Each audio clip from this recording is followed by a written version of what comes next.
Montana Talks here. Live and local. This is Montana Talks with Aaron Flint.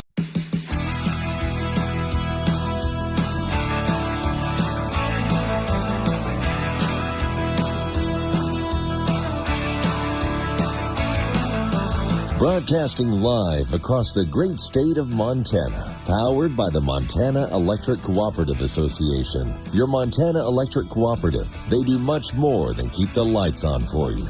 This is Montana Talks with Aaron Flint. You know, I've been hearing the news reports all morning long here. Do I even want to turn on the TV and see the video footage? Do I want to see the video of what sounds like war on American streets here? You know, when Donald Trump was president, we were starting to see peace agreement after peace agreement after peace agreement between Israel and all of these Arab countries. And now not only do we have a war in Ukraine, thanks to this weakness from the Biden administration, we've got more war in the Middle East. And yet these people who claim to be in support of peace are creating war on American streets. Hey, Aaron Flint here. We've got the phone lines open for you for this full hour here on Montana Talks. I want to kick things off, though. I was able to catch up with Montana's U.S. Senator Steve Daines to get his reaction to just these despicable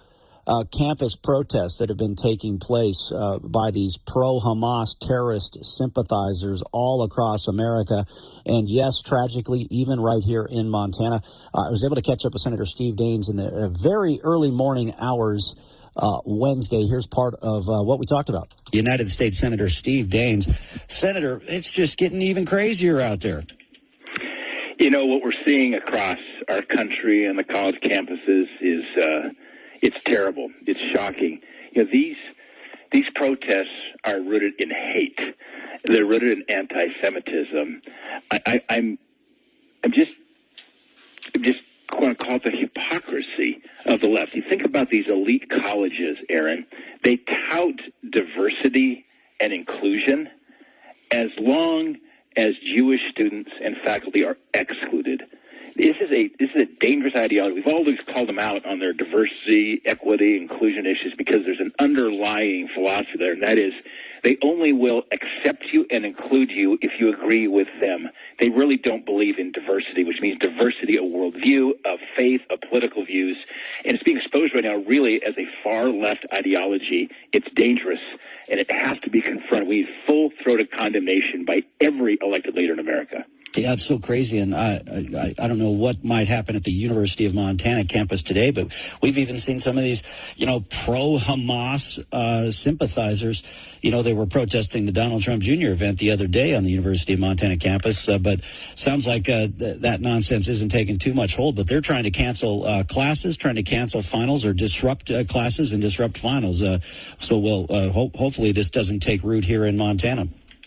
Aaron, one of the things we need to do, and I joined my Republican colleagues. By the way, no Democrats have joined us in this effort, and that is defunding these colleges and universities that are promoting anti-Semitism. All right, let's hold it right there. Only about 2 or 3 minutes more with Senator Steve Daines from that quick conversation catching up early yesterday morning. And then I've got some information to share following these despicable protests that also took place at the University of Montana campus, albeit in much smaller numbers yesterday.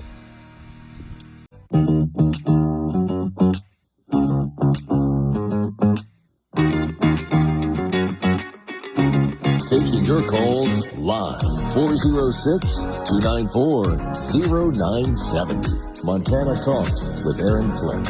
Did you guys see this tweet from Bill Maloogian? Bill Maloogian is a Fox News radio correspondent. He's been doing incredible reporting on the southern border invasion that's been taking place. Now he's talking about maybe one of the other side effects of that border invasion. He's been also covering these pro-Hamas terrorist sympathizer riots and protests taking place on college campuses. Yesterday afternoon, about 12:45 Montana time, he shared this tweet. Fox News has obtained a Google document with a list of needs that protesters at the UCLA camp are requesting. So these people had taken over the UCLA campus. Now, of course, since that time, law enforcement finally has been allowed to go in and try to start clearing these camps after a big brawl and melee occurred there. But these protesters take over the campus. They start bringing in baseball bats, 2x4s, gas masks. Peaceful protesters, right? Needed gas masks, and then finally, the leadership of UCLA has allowed law enforcement to go in and clear them out. But before that happened, these occupiers had a list of demands. They were demanding vegan and gluten-free food. Apparently, they all have celiacs, every single one of them, so they all need gluten-free food. But they were demanding vegan food. They wanted super bright flashlights with strobes. Why would they want super bright flashlights? So they could, find the latrine at night? No. We know why they wanted super bright flashlights. It's because they have been flashing these super bright flashlights and strobes. They were shining them in the faces of law enforcement earlier this morning, trying to blind these men and women so they couldn't come in and disrupt their riotous little pro-terrorist little encampment. They wanted rope and zip ties. Why did they want rope and zip ties? They wanted helmets, shields, and wood.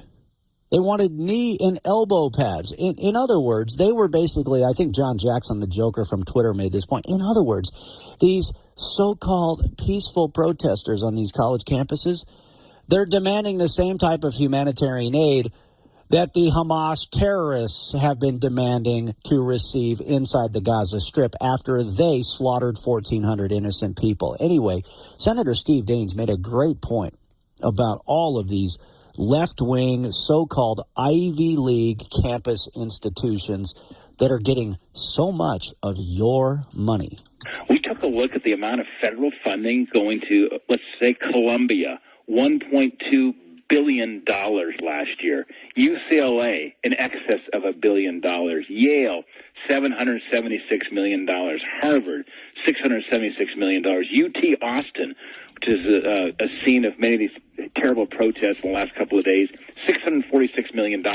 We need to stop the federal funding to these universities that are not stopping anti-Semitism, as well as the philanthropists that are backing these universities. As we saw, I think Mr. Kraft said he's pulling back his donations to Columbia. That's we need right. to join this effort to defund these institutions. Yeah, he's exactly right. We're $35 trillion in debt.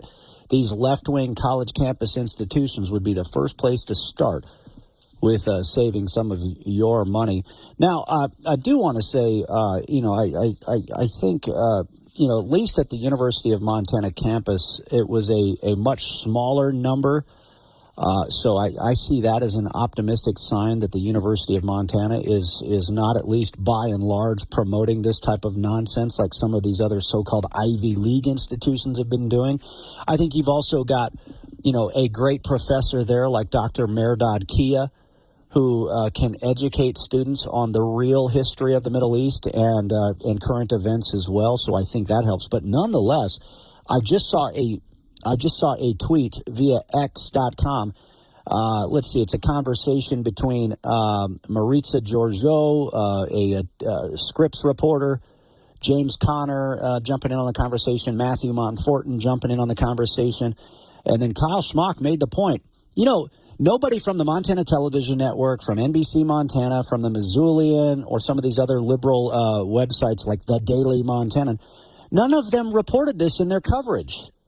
But when pressed by Matthew Montfortin, Maritza Georgiou says that, yes, the anti-Semitic hateful chant from the river to the sea was chanted by this relatively small group of protesters on the University of Montana campus. So there you go. Even on the University of Montana campus, you're hearing this hateful, bigoted, anti-Semitic phrase being chanted. And guess who was there right up front? That's right. He was there. Zoe Zephyr, the radical transgender lawmaker from Missoula. Steve in Kalispell, first up on the phone line. Steve, what's going on? Well, I just wanted to talk a little bit about these protesters. And it seems to me that when you look back at history, there's an interesting parallel. Just prior to World War II, we had a number of people in this country that were supporting Germany. They marched in the streets, wore the Nazi insignia, all thinking that Germany was the next best thing. And, of course, we see how World War II turned out. So it makes me wonder if we are really getting into a position for another big war. Sure seems like Biden and Tester are getting us into the brink of World War III, doesn't it, right? Yes. Steve, hold that thought. I got to take a quick break here on this show. If you got more you want to share, I'll start with you once again after the break. Or if not, if you said your piece, we can move on to other callers that are on the phone lines right now as well. 294-0970 is the number for you.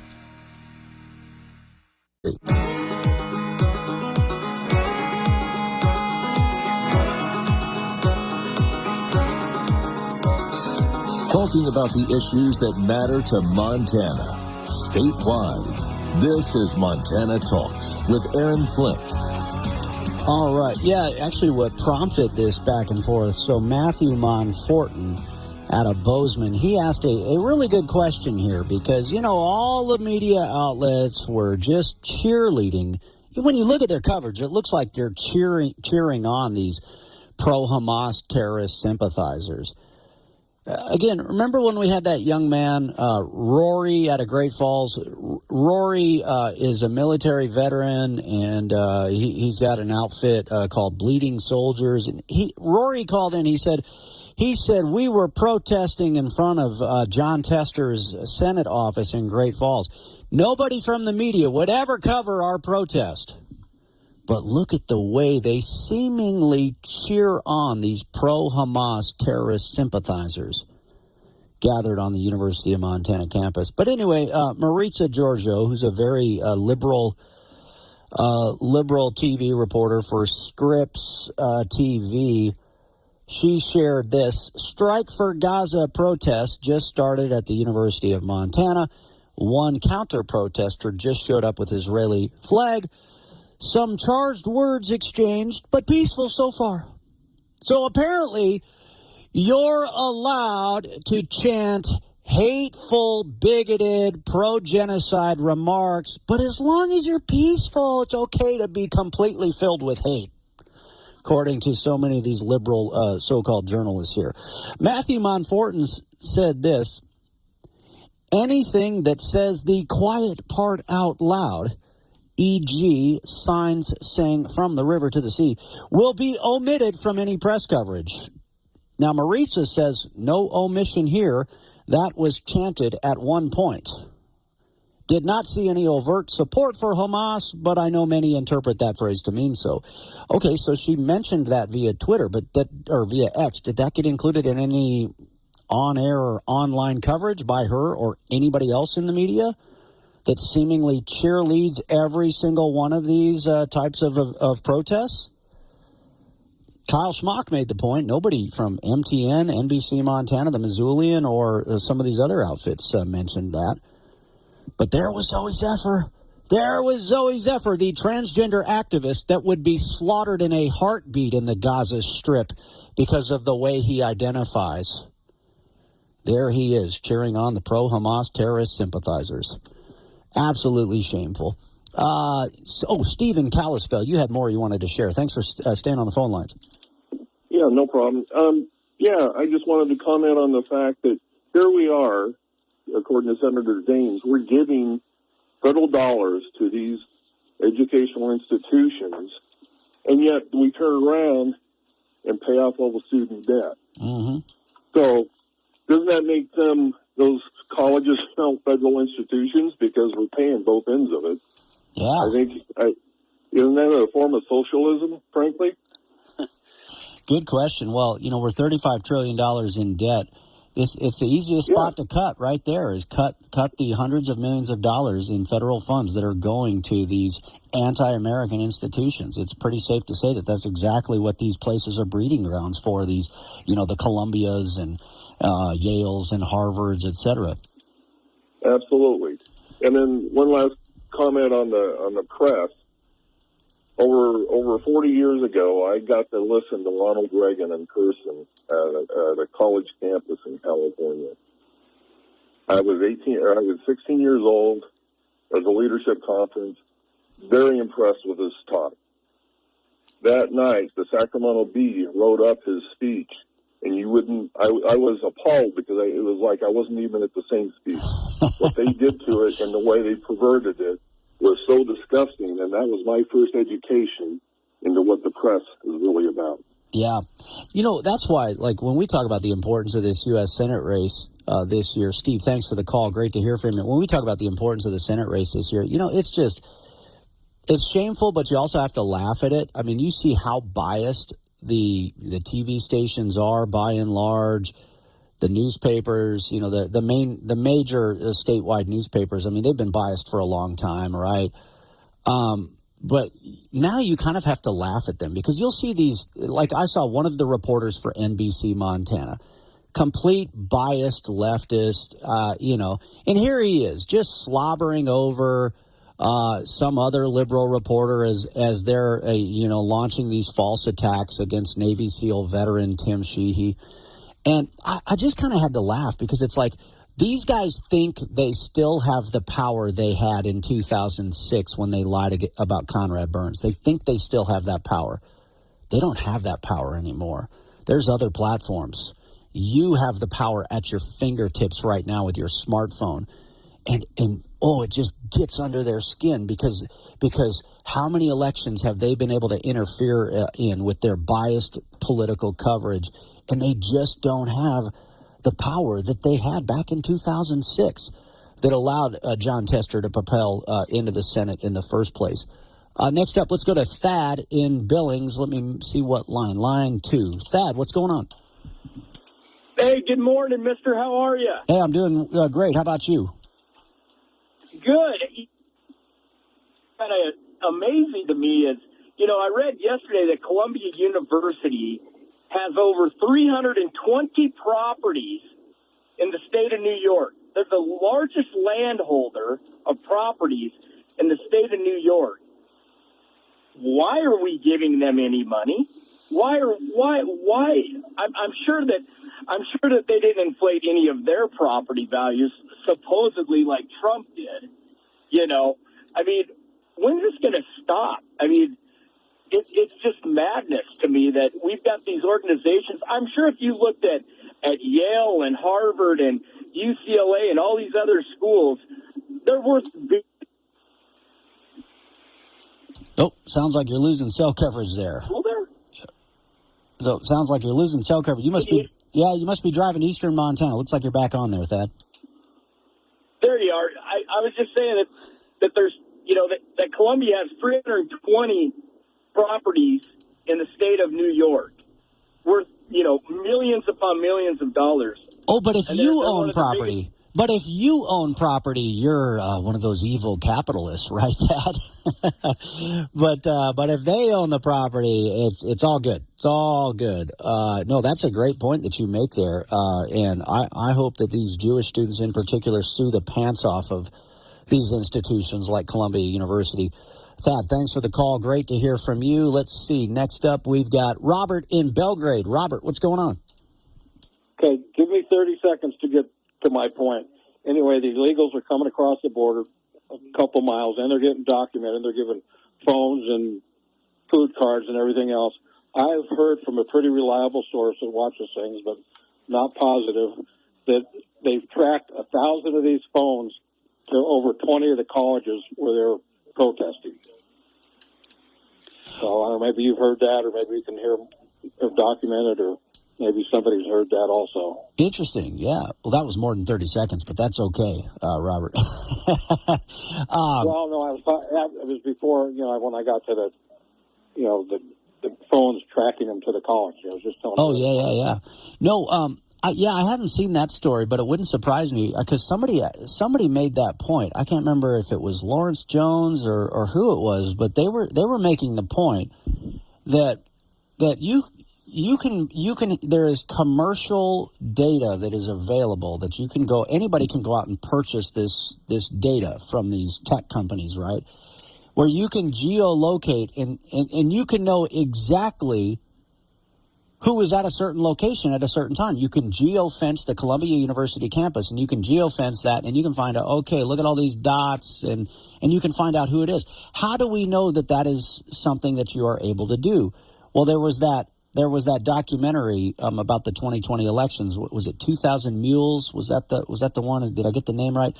But not only that, but the FBI used the same type of commercially available information to target people that were in the Capitol on January 6th. So we know that this type of information is available. But what we also know is they will not go after these rioters, these people who are harassing, threatening, intimidating, assaulting Jewish students, who are breaking windows at these college campuses. They won't go after them the way they go after peaceful pro-life protesters simply praying in front of an abortion facility, right? No, they won't go after them. They paid to get them there. well, we know who is paying them, right? I mean, it's the federal. We are our tax dollars. George Soros. I mean, there's a great piece at thefederalist.com this morning showing how the Rockefeller folks and George Soros' network is funding several of these groups. Yeah, but more of them are probably funded by our tax dollars, thanks to our buddy Tester and Brandon. All right. Let's see. Robert, thanks for the call. Great to hear from you. 406-294-0970 is the number. Mark in Butte, listening to KXTL. Great to hear from you, Mark. Good morning, Aaron. It's good to talk to you.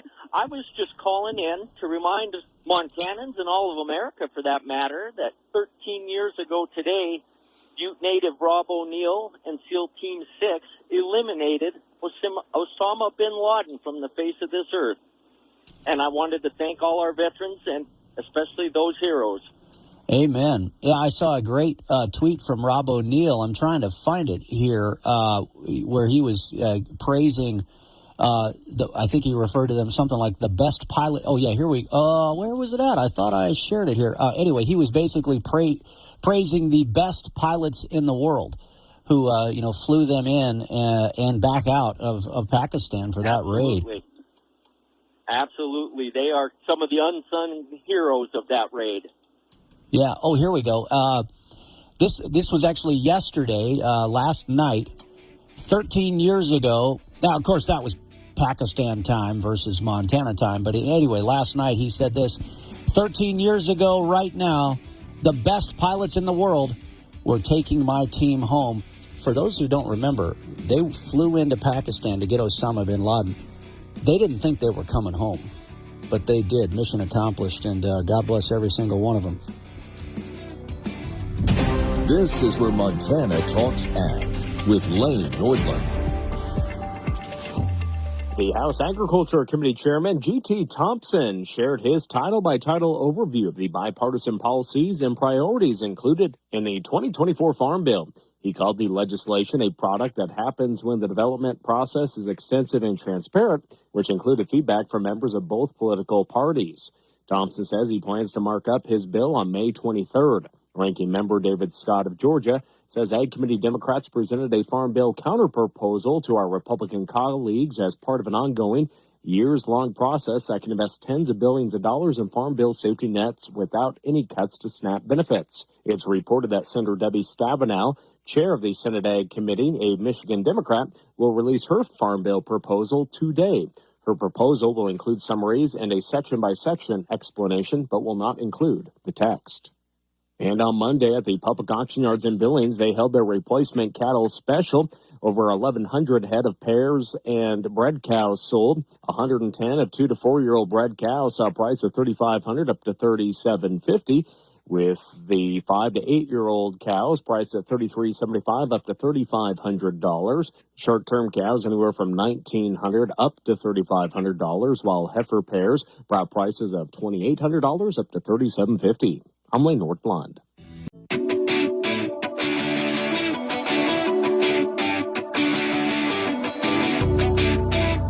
This is where Montana talks. Montana Talks with Aaron Flint. Oh, man. Jerry in Wolf Point says this about the campus takeover. Jerry in Wolf Point, listening to KVZK. Campus takeover.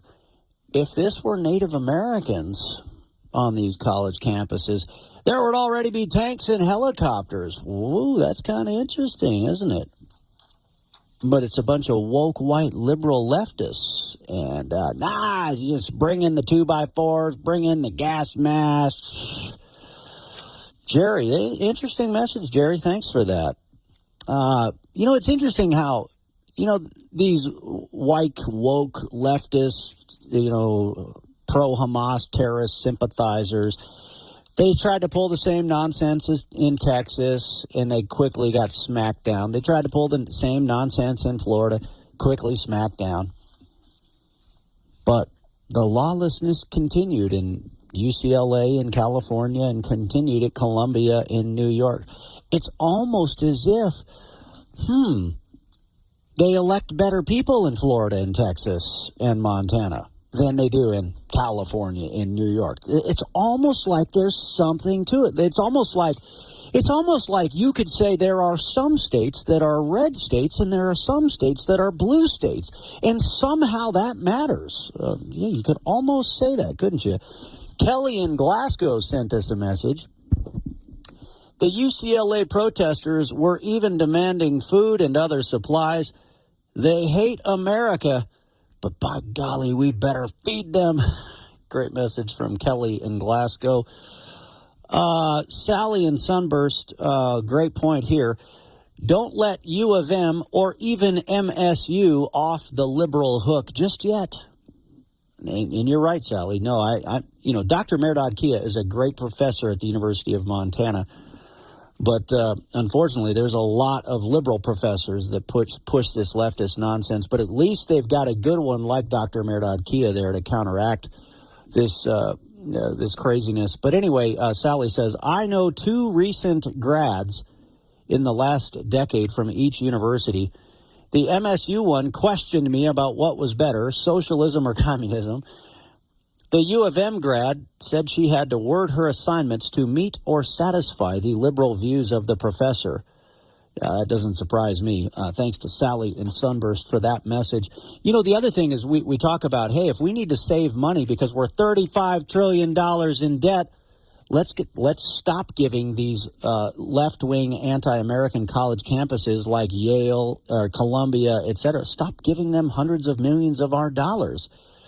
That's what Senator Steve Daines said, as I shared with you earlier in the hour. So you think about it, that the massive government spending is what's driving up the cost of everything. It's what's driving up inflation. A couple weeks ago, I was able to sit down with Senator Steve Daines and several other folks. Turk Stovall with the Montana Stock Growers, Skip King with Ace Hardware, with King's Ace Hardware locations in the Billings area in particular. He's also got the Sydney location, and then other business folks that were there. Jason Small with the AFL-CIO was in the house as well. But I asked Senator Steve Daines, because I thought it was an incredible roundtable discussion. I asked him what stood out.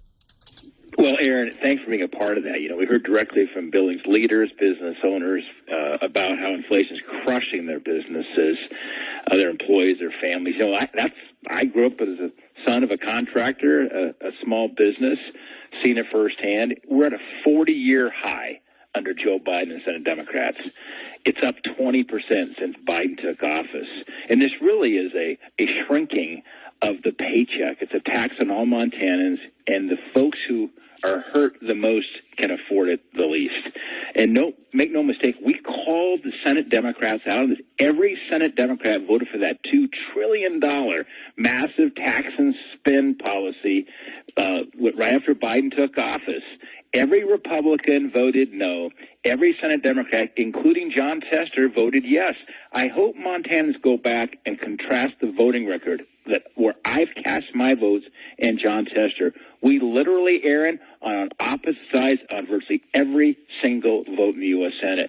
John's voted with Joe Biden over 95% of the time. They're trying to cover that up right now because there's an election coming up. I think Montanans are seeing through that right now.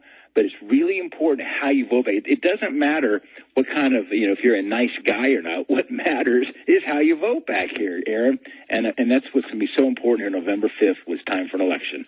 All right. Well, Senator, I know you got to run. Appreciate a quick few minutes with you here this morning. All right. Yeah, that was a chat that I had early Wednesday with Senator Steve Daines. Let's go back into your phone calls here, 406-294-0970. Anderson in Bozeman, thanks for the call. Hi, Aaron. How you doing? Appreciate what you do every morning. Thank you. Hey, I was at the Social Security office this week, and just a kind of a public service announcement. It's a little off the subject of what you're on today. But there's able-bodied 30-year-old foreigners, look like they could be track stars or maybe NFL football players, don't speak English. And they're apparently applying for Social Security. Sat right next to them, waiting for my turn. And just people don't realize this. They have no. I can't imagine in a Social Security office. This isn't a welfare office. It's Social Security. I can't imagine any other reason they would be there.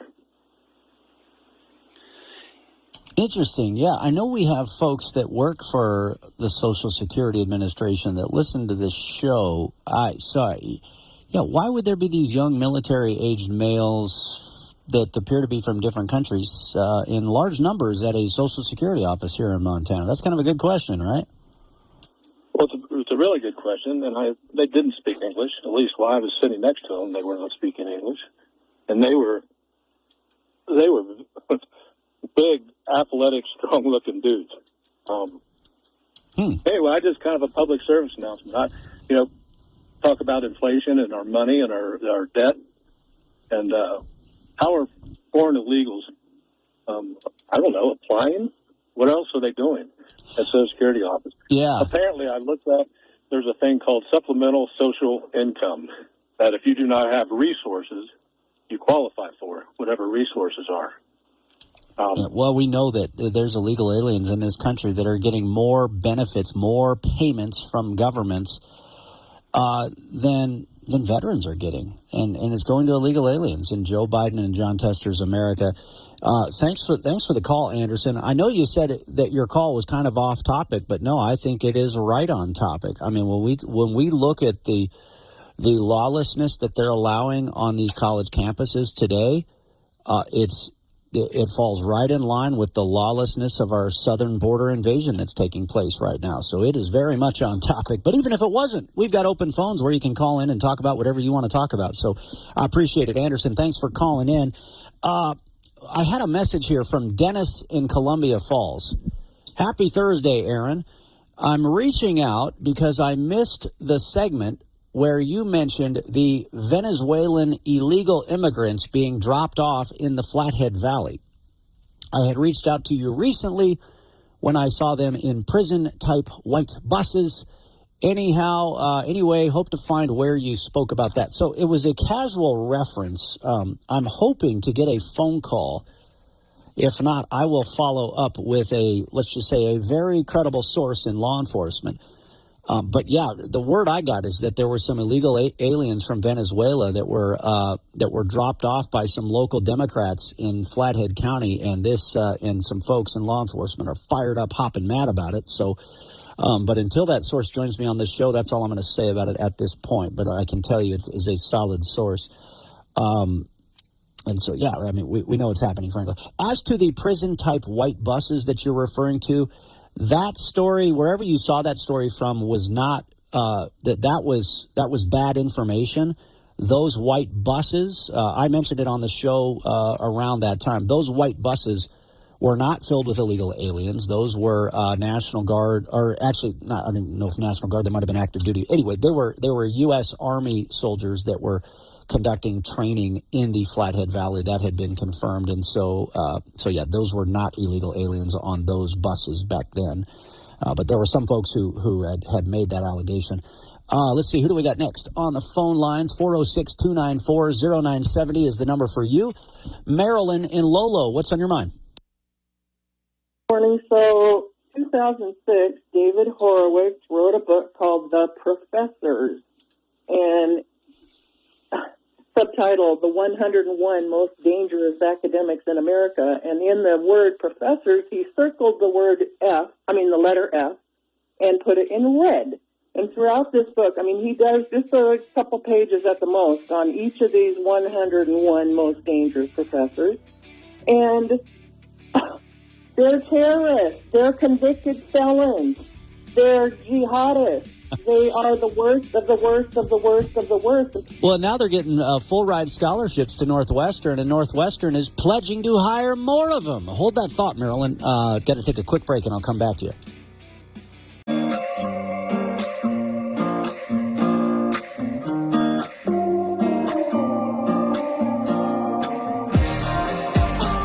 Broadcasting live across the great state of Montana, powered by the Montana Electric Cooperative Association. Your Montana Electric Cooperative, they do much more than keep the lights on for you. This is Montana Talks with Aaron Flint. Yeah, John Jackson, the Joker from Twitter, he shared this story. Northwestern University in Chicago, they have bowed down to the terrorists. They have caved to the terrorist demands. And they said, okay, if you stop these encampments on our campus, we'll give full ride scholarships to Palestinian students, and we will commit to hiring Palestinian professors. Absolutely shameful. Marilyn and Lolo, thanks for calling in. What more did you want to share? Well, if you read this book, the quotes in there that these professors have been noted of saying the hatred for America and the hatred for white people and hatred for Christians and all of it, and capitalism and prosperity, whatever, our values are here in America that have made this country great. They hate it and they want to destroy it. And this book has been out there for a long time, warning us, trying to warn us.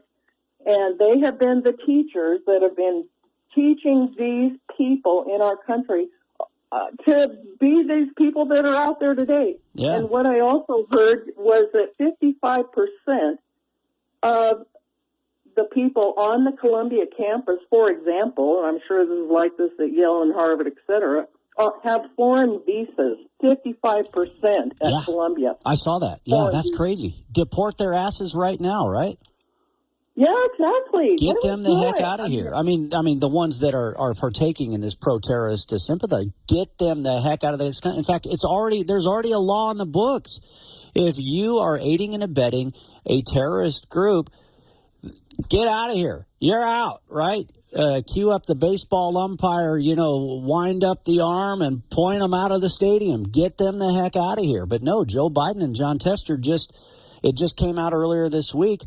They want to bring in so-called Gaza refugees. They'll call anybody a refugee and sneak them into this country right now.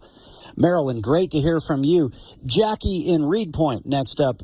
Jackie, great to see you at the General Flynn movie on Sunday. Thank you. Likewise. I was talking to Ivan, the constitutional lawyer and the retired Green Beret. He had mentioned that in the House and in the Senate, there's something called a sergeant at arms. Yeah. And he says, if you've noticed, under Pelosi, Paul Ryan, and I think Brennan, they all had the same sergeant at arms. Well, now there's a new sergeant at arms, and that same sergeant at arms was there under McCarthy and now under Mike Johnson. And he mentioned that the sergeant at arms, there was so much information, but he said that they hold the dirt.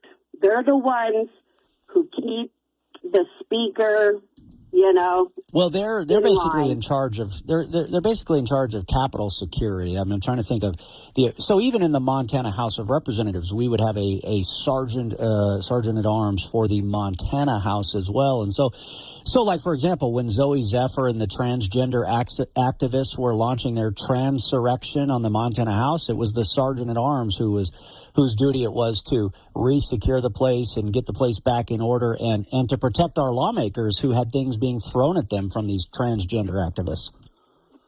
I just thought it was interesting, though, that he made that comment. He says, who was a sergeant at arms? It was the same under those three, and now under these, the last two speakers, it's the same sergeant at arms. And, you know, he has the insight, and I just thought it was interesting that a sergeant at arms would be, you know, have the dirt or whatever the exact words he used. There was so much information, so many people, so much corruption that some of the names I got a little confused. And just Mike Pence was so involved. He was in the thick of it. Was it his sister who was married to the guy that was in the room when General Flynn gave his resignation to President Trump? I mean, there was just so much. If people haven't watched that General Flynn documentary, it's powerful. They need to give it a watch. Very powerful. Yeah. So Ivan Raiklin, a retired Green Beret, if you guys missed it, I shared audio of my chat with him earlier in the week. It's on our Montana Talks website. But the most interesting thing he hinted at, he didn't say it, but he highly, highly hinted at it, is that all these deep state operatives that were targeting Trump, you know, top FBI folks, CIA folks, others, they have Twitter accounts. They were direct messaging each other via Twitter. Let's just say Ivan was like the drill sergeant tapping his boot on the floor. What if their direct messages are available? And what if Elon Musk has seen these direct messages? Could get really interesting, couldn't it? Yeah, I thought that was interesting. All right, couple messages I got on the Montana Talks app before we run out of time. Drew in Columbia Falls. I'm curious as to how many protesters, not just on campus but off campus, are illegals getting paid. The illegals get paid whether they protest or not. So, I guess that could be, same thing there. The illegals are getting your taxpayer dollars whether they protest or not. Dan in Wolf Point, or Dan from Vida here, there are a lot of good people that attend these universities that are having these protests. I saw a young lady speaking about this. It's tragic, isn't it, Dan? This is the point Dan makes here. This is tragic. 4 years ago, this young lady had her high school graduation ruined by COVID. Go to graduation, drive through the diploma pickup. Now she doesn't get to have a graduation again because of all these anti-Semitic leftists out there. No, it's just tragic all around what they're doing to the good ones, isn't it?